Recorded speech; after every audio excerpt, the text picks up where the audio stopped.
Continuamos en Galilea Noticias, una alternativa informativa en vuestros hogares. Tenemos el privilegio y la suerte de tener ya en nuestros estudios a Charlie Becerra, el escritor que ha recogido el mensaje y también la narrativa de Humberto Vargas. Estuvimos conversando con Humberto Vargas. A raíz del problema de salud que hemos tenido, lo confesé el otro día, son 2 veces que he leído el libro. Así que nos hemos empapado bastante bien de todo este tema y le doy la más cordial bienvenida. Charlie, ¿cómo estás? Gusto de tenerte en Galilea Noticias. Buenos días, bienvenido. Recién bajadito el avión, como decimos aquí, todavía oliendo a Trujillo, a Lima. Está acá Charlie. ¿Cómo estás, Charlie? Buenos días. Bueno, un tema importante. Tú ya habías escrito algo sobre Gringallo, que es la referencia que tengo sobre tus trabajos, y sé que estás recogiendo, incluso nos dio la primicia Humberto el otro día que conversamos con él, de que de Brasil ya te están pidiendo para que escribas otro libro. Charlie, apasionante libro realmente, es una vivencia casi contemporánea, somos con Humberto, le hemos pasado también, hemos conocido el barrio, hemos conocido la familia y lógicamente para nosotros ha sido revivir nuestra juventud, leer esto. Tú has captado muy bien todo el mensaje que ha querido transmitir Humberto.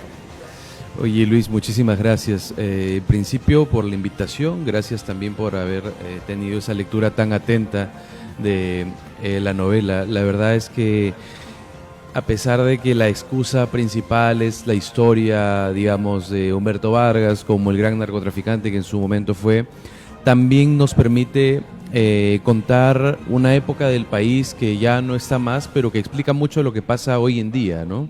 Es un retrato social, siento yo, ¿no?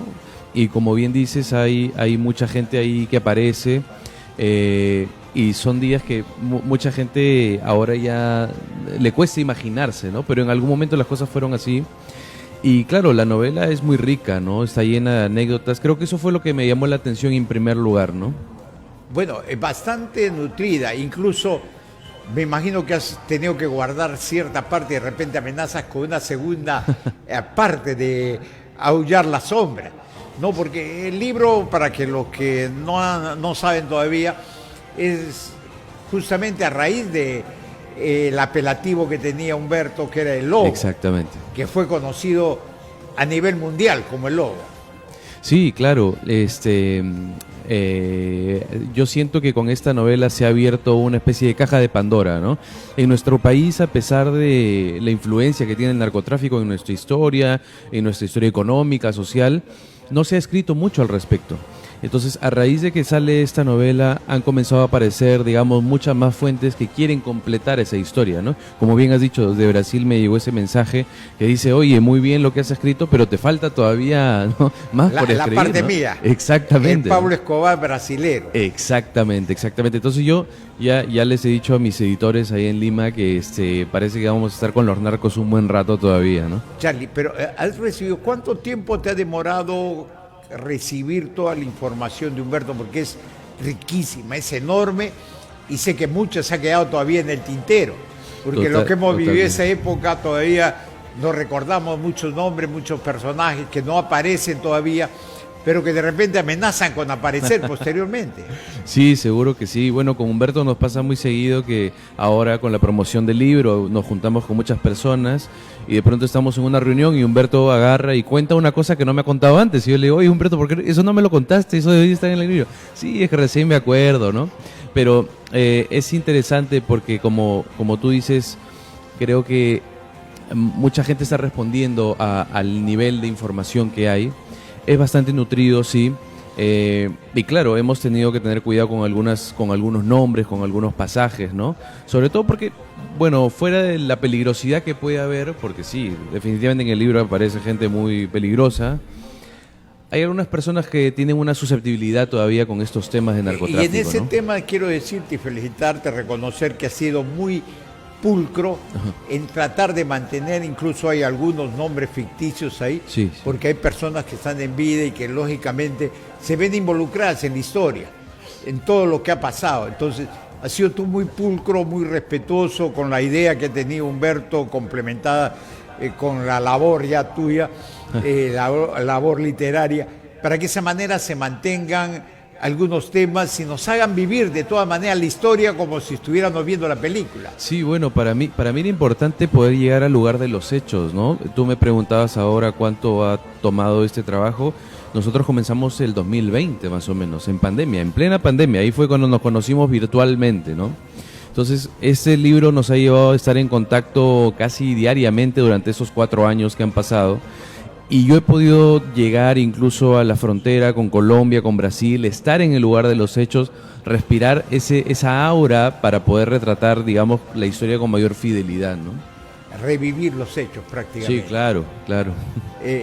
Charlie, aquí hay temas que trascienden más allá de lo nacional. Por ejemplo, hablar de Pablo Escobar, que es un personaje mundial que en algún momento fue considerado el narco más grande del mundo. Sí. Y que depositaba su confianza en Humberto, el peruanito, ven, tú vas a ser el encargado. O sea, eso nos da cuenta, nos indica el nivel de influencia que llegó a tener los carteles peruanos con el principal cartel del mundo, que fue Pablo Escobar. Y yo diría que una de las cosas más impresionantes es que estamos hablando de un Humberto Vargas que en esa época tenía 25 años. O sea, era un chiquillo prácticamente, ¿no? Y había logrado escalar hasta lo más alto del narcotráfico internacional, ¿no? Entonces, claro, otra vez ese es un pasaje muy rico. Y no solamente por la espectacularidad de los nombres que se manejan, ¿no? Está Pablo Escobar, está Miguel Ángel Félix Gallardo, está Curica, que es el Pablo Escobar brasileño, en fin, sino también por la anécdota que hay, ¿no? En este libro se narra por primera vez, creo que por primera vez en la historia, un viaje que hizo Pablo aquí al Perú para poder estudiar por qué el suelo peruano favorecía tanto el crecimiento de un tipo de hoja de coca distinta, ¿no? Entonces, eso, por ejemplo, quizá no configura la espectacularidad. Que trajo sus científicos para que estudien por qué la coca de Perú era mejor que la coca de Colombia o de Brasil. Sí. Entonces, ese tipo de anécdota yo siempre le decía a Humberto mientras trabajábamos el libro, le da sabor a la historia, ¿no? Esto no se puede inventar. Claro, y bueno, yo soy gran admirador de Franklin Ruiz y para mí me emocionó, incluso en la otra entrevista que tuve con Humberto, pusimos esa famosa canción Mi Libertad, de justamente cuando Humberto llega a coincidir con Franklin Ruiz y con grandes personajes en ese momento, algunos de ellos todavía desconocidos, en la salsa mundial. Claro. Charlie, en este tema, incluso nos emocionamos al escuchar, nos pusieron en el switch, nos pusieron la canción Mi Libertad, que es un himno, prácticamente en ese momento se convirtió en un himno de los presos norteamericanos. Claro, los presos peruanos también, esto es un pasaje que a mí me entusiasmó, creo que es uno de los primeros que yo conocí, de que Humberto fuera el primer peruano en ejecutar la extradición de regreso al Perú, ¿no? Hasta ese momento se creía que era un tratado unilateral que solo beneficiaba a los norteamericanos que podían regresar a su país a cumplir su condena allá, ¿no? Pero él es el que descubre que es un tratado bilateral y tiene que crear todo el proceso, ¿no? O sea, en ese momento no existía ni siquiera una hoja para llenar que pudiera uno tramitar, ya no digamos una oficina, ¿no? Entonces, él tiene que crear el proceso. Para mí es muy interesante cómo, claro, los funcionarios de esa época se enteran también, creo que por primera vez, de que ese proceso se puede hacer y se aprovechan de las circunstancias, ¿no?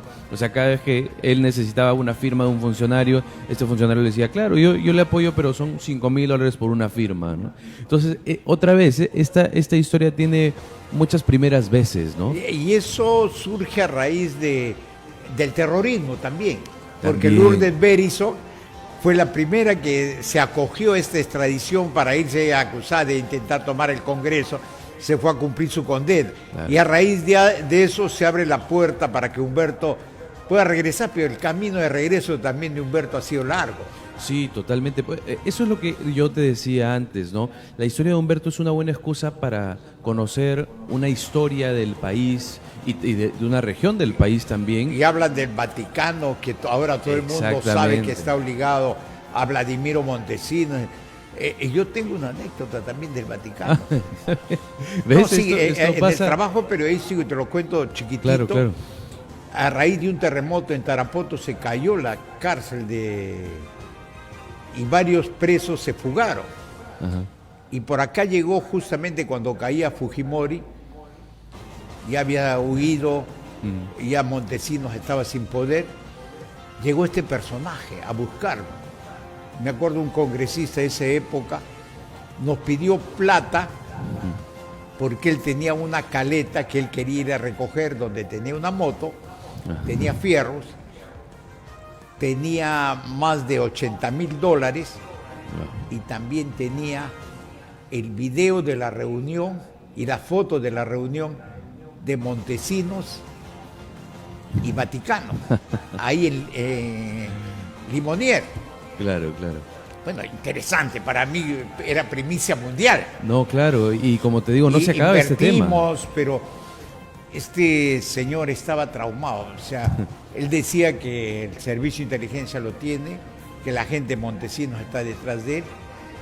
Bueno, y se embarcó 2 veces en la lancha y volvió a regresar porque decía que ahí tenía gente, o sea, psicoseado, claro, totalmente. Claro. Finalmente logró irse a Pucallpa y llega a Tarapoto, perdón, se fue a Tarapoto y de ahí nos llamaba para irnos nosotros allá a un hotel. Y ni jugando, decimos, porque acá también somos. Meses después supimos de que apareció su nombre, porque tenía 4 DNI. Claro. Apareció su nombre en un grupo de gente muerta en el Boquerón del Padre Abad. Y justamente era el personaje que había estado con nosotros. Wow. Parece que no llegó finalmente a su caleta, que era su objetivo. Claro. O sea, ¿cómo te ves? Se enriquecen las historias con lo que tú has contado. A mí me trajo a la memoria todito esto, lo que ustedes narran, que lo he vivido. Pues te digo, es una vivencia nuestra, lo que hemos estado casi contemporáneos con Humberto. Sí. Nos acoge, nos involucra dentro del libro. Es interesante, este libro tiene casi un carácter fundacional, diría yo, ¿no? Ya la crítica literaria ha dicho que es casi como la primera piedra de lo que podría ser una tradición de narcoliteratura en el Perú, ¿no? Para mí eso Humberto, es bastante importante. Si te pegas más, te dijeron que te pegues más hacia Charlie, un poco más, por favor, porque está con nosotros Humberto Vargas, así que ahí estamos realmente es apasionante todo este libro. ¿Aló? Sí.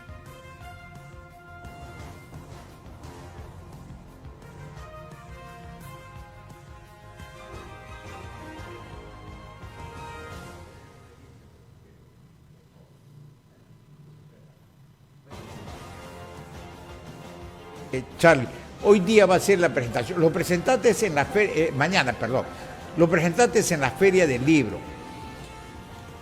Fue muy auspiciosa la presentación. Sí, la verdad. Y tengo entendido de que esto ha valido para que tanto a ti como a Humberto sea invitado, no solamente por medios nacionales, sino por cadenas de televisión, incluso internacionales. Sí, esta novela se ha presentado en Lima, se ha presentado en Trujillo, pero también en Santiago de Chile, en Buenos Aires.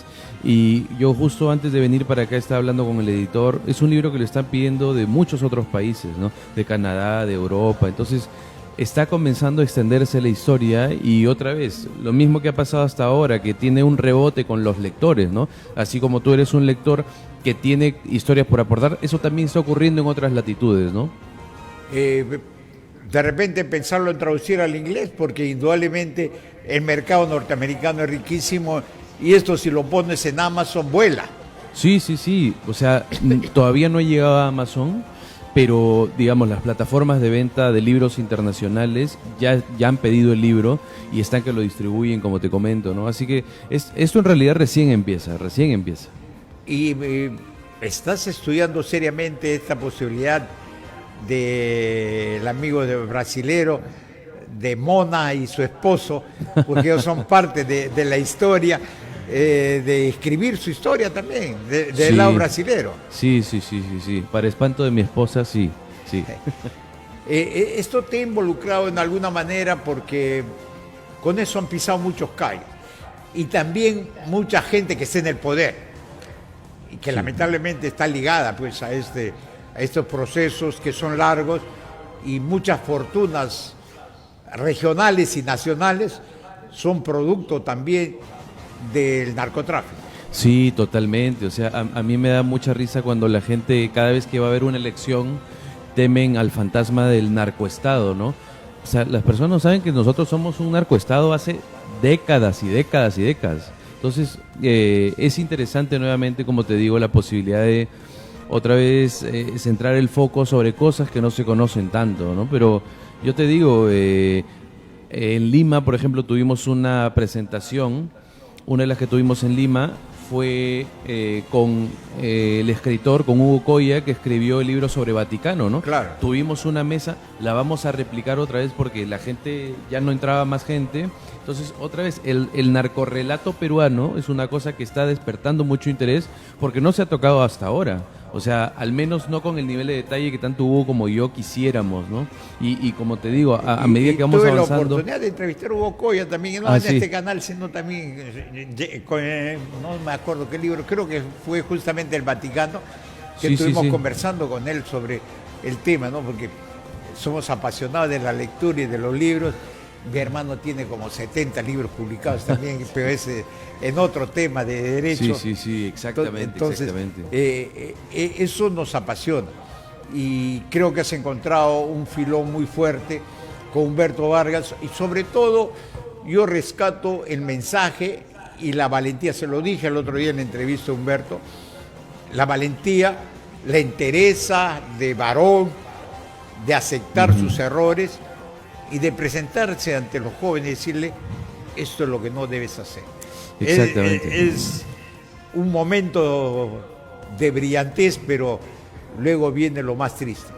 Sí, o sea, la gente, digamos, tiende a pensar de que, bueno, esto ya pasó, quedó en el pasado, y el pasado en realidad nunca ha pasado, ¿no? O sea, lo que has dicho de Humberto es exacto. Yo creo que hace falta muchos arrestos para sentarse frente a la cantidad de personas que se está sentando, porque no solo hemos estado en la presentación con él, sino ahora ha comenzado a visitar instituciones educativas, hablando de los jóvenes, para aceptar todo lo que ha hecho y seguir plantando cara, y a pesar de eso, saber que dentro de ese testimonio donde hay cosas muy convulsas, cosas muy negativas, puede extraer un mensaje importante, ¿no? Claro, la idea de la novela no es predicar, en realidad. O sea, la novela lo que quiere es contar una historia y entender. Eso es básicamente lo que busca la novela. Pero obviamente es un buen vehículo para que la gente saque conclusiones que quizá en el día a día se le escapan, ¿no? O sea, digamos, tú que eres periodista te darás cuenta que a veces el tratamiento noticioso de personajes como, no sé, como Pablo Escobar o como Gringallo o como criminales, digamos, hacen foco sobre el dinero que tienen, las mujeres que tienen, pero en realidad lo que ocurre es mucho más, ¿no? Entonces creo que con la novela de Humberto uno puede traspasar ese velo y ver lo que hay backstage, ¿no? En el detrás de cámaras, qué es todo lo que ocurre. Entonces, cuando uno hace eso, pues salen historias como estas que son también no solo muy emocionantes, sino también muy emocionales, diría yo, ¿no? ¿Cómo no acordarme que en algún momento compraron pasajes en su agencia?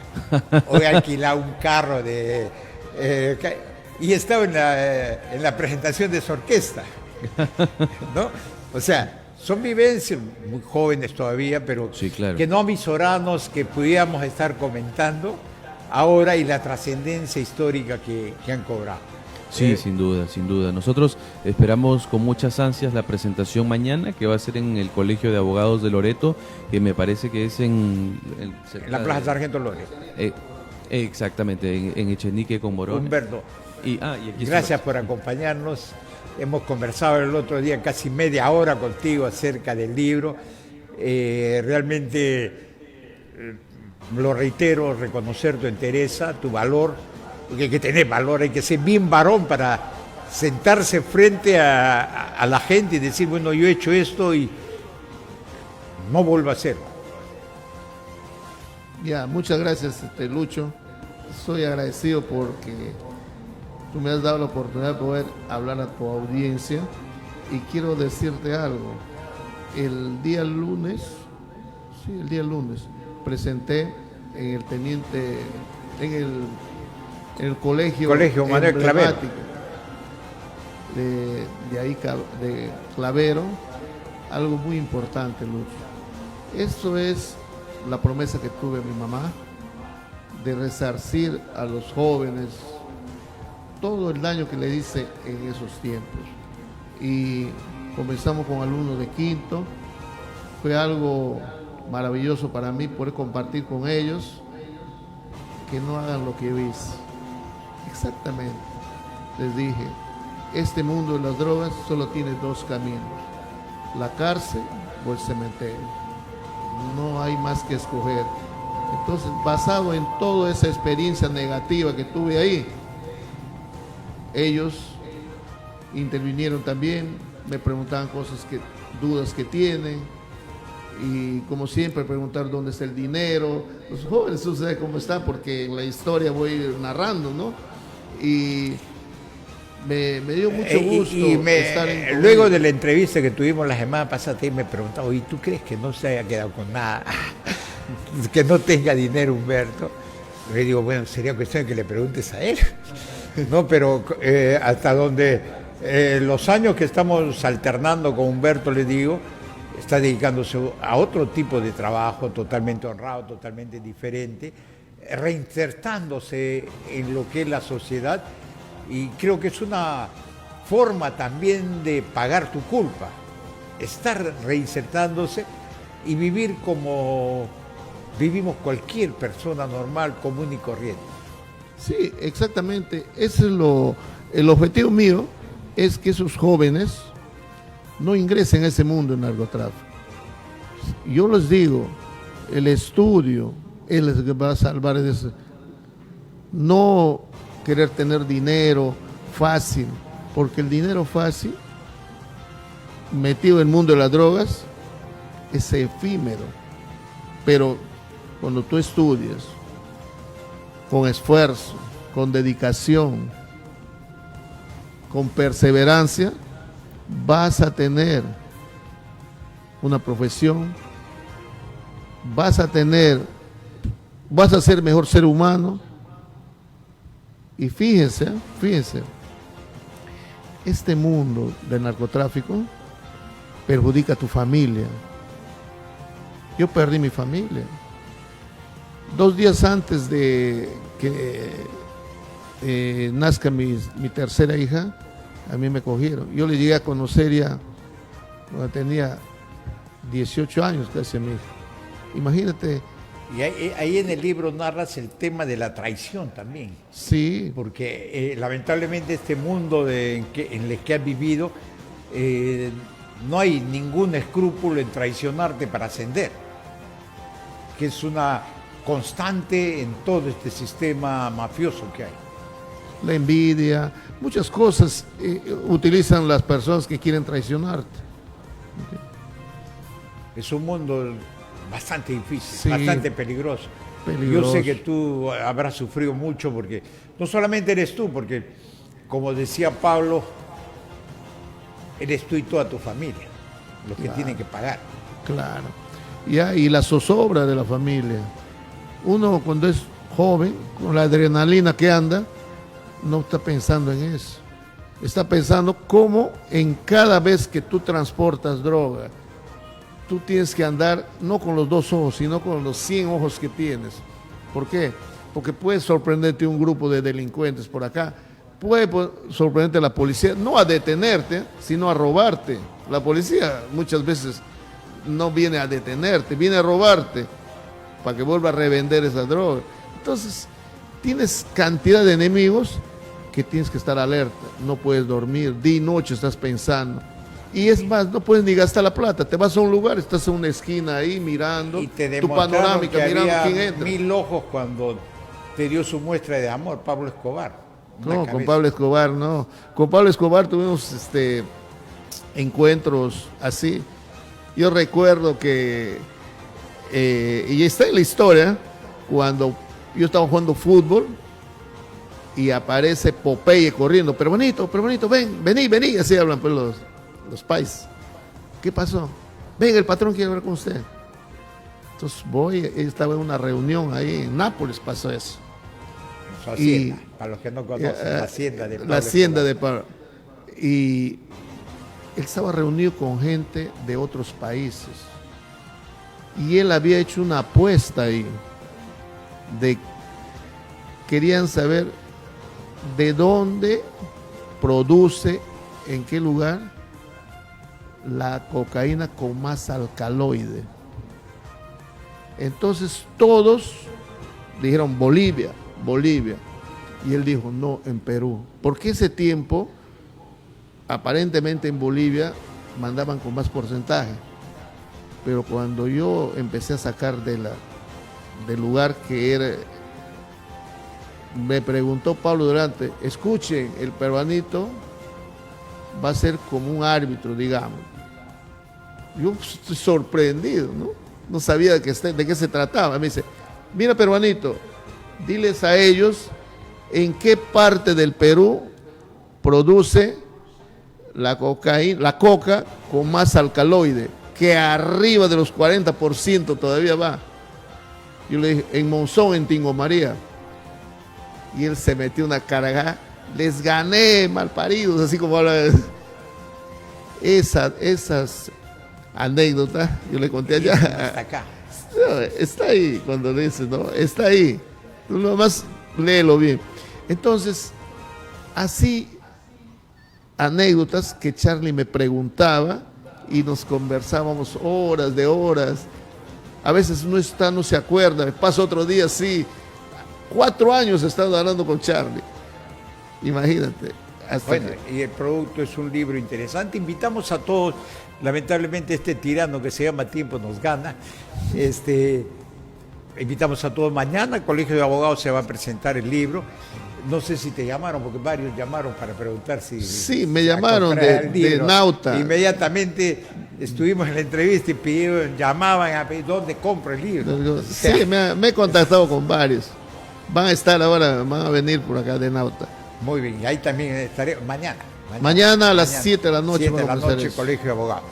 Charlie, te agradezco mucho, alentarte a que sigas trabajando este mundo apasionante que has entrado en la escritura y este tipo de novelas que se están dando un renombre ya nacional e internacional. Esperamos que sigas para beneficio de los que nos apasiona la lectura. Muchísimas gracias, Luis. Gracias por el espacio, por invitar a tu audiencia y, por supuesto, gracias también a los lectores, que son los que están haciendo el camino al libro, ¿no? Muchísimas gracias. Y ojalá haya una segunda parte. Seguro que sí. Eso puedes apostarlo. Gracias, Humberto, también. Muchas gracias, Lucho, y estoy a tus órdenes cuando quieres invitar. De igual manera, nosotros también para apoyar.